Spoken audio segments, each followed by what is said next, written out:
আসসালামু আলাইকুম, সবাই কেমন আছেন? আশা করি ভালো আছেন। আমি আবারও চলে আসলাম বরাবরের মতো আরেকটি ভিডিও নিয়ে। আজকের ভিডিওটি আমাদের ড্রাগন ফল গাছ নিয়ে, তবে আমি আপনাদেরকে বলবো আমাদের ড্রাগন ফলে কি কি সার ব্যবহার করি। আমি আগেই বলেছিলাম আমাদের ড্রাগন ফল গাছে, এমনকি সব গাছে আমি রাসায়নিক কোনো সার দেই নাই। আমি কিন্তু আপনার অর্গানিক যে সারগুলো আছে এগুলা দেই। আমি কিন্তু জৈব সার দেই। তবে আপনারা দেখতে পারতেছেন আমাদের ড্রাগন গাছ, এই যে আমি এই জায়গাটা কিন্তু আমি ভেঙে দিয়েছি। ভেঙে দেওয়ার কারণ হলো মানে এটা যাতে আর না বাড়তে পারে, বাড়লে কিন্তু আমাদের ফল আসবে না, এই কারণে আমি এটি ভেঙে দিয়েছি। আর এটি ভেঙে দেওয়ার মানে মূল কারণ হলো এটি যদি একটু বড় হয়ে যায়, অনেক বড় হয়ে যাবে কিন্তু, তাহলে কিন্তু পুষ্টিটা শুধু বড় হওয়াতেই চলে যাবে আর ফল আসবে না। এই কারণে আমি ভেঙে দিয়েছি যাতে ফল আসে। আমি কিন্তু আরো কিছু দিই। আমি আপনাদেরকে বলতেছি, এই যে আমার ডামের তলাতে দেখেন কিছু লাল লাল ইট আছে না, ওই যে ইটগুলা আমি দিয়েছি, ভাঙা ভাঙা ইটগুলা আমি ভেঙে ভেঙে দিয়েছি। আর এই যে শাখাটা দেখতে পাচ্ছেন, এটা কিন্তু আমাদের বড় একটি শাখা থেকে আমি ডালটা কেটে দিয়েছি। কেটে দেওয়ার পর এখানে আমি রোপণ করেছি। রোপণ করার পর দেখছেন এটা দিয়ে মানে ছোট একটি শাখা বের হয়ে আসতেছে। এই শাখাটি কিন্তু অনেক বড় হয়ে যাবে।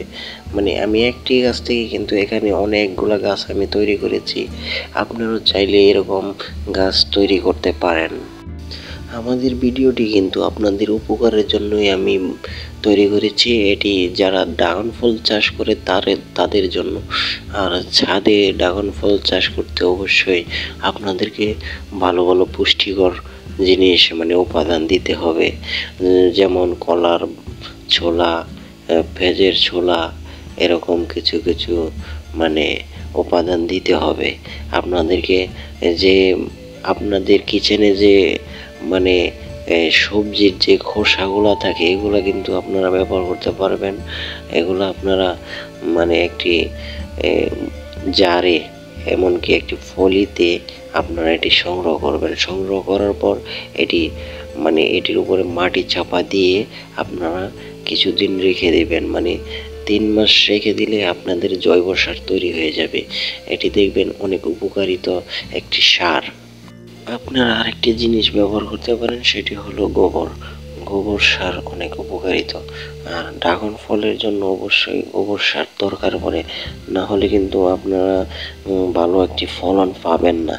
ড্রাগন ফলের জন্য অবশ্যই একটি মানে সঠিক নিয়মে আপনারা গোবর সার তৈরি করবেন। তৈরি করে তার গুঁড়িতে দিয়ে দিবেন। কিন্তু এটি কিন্তু আপনার অনেক মানে আপনার ড্রাগন গাছকে মানে বৃদ্ধি করতে অনেক সাহায্য করবে।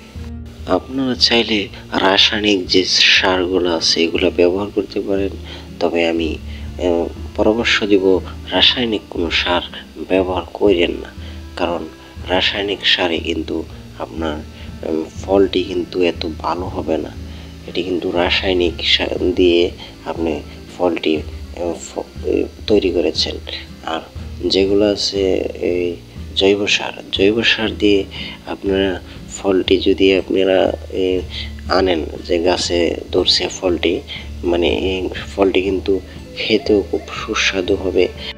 সবসময় মনে রাখবেন আপনারা একটি কথা, প্রকৃতি আমাদের বন্ধু। প্রকৃতি যদি আপনারা মানে নিয়ন্ত্রণ করতে পারেন, আপনাদের শিশু বাচ্চারা সবই ভালো থাকবে, আপনার ফ্যামিলি ভালো থাকবে, সবই ভালো থাকবে। তবে আমাদের এবারের মতো বিদায় নিব। আমাদের চ্যানেলটি সাবস্ক্রাইব করবেন, আমাদের মাটির কৃষির সাথেই থাকবেন। সবাই ভালো থাকবেন।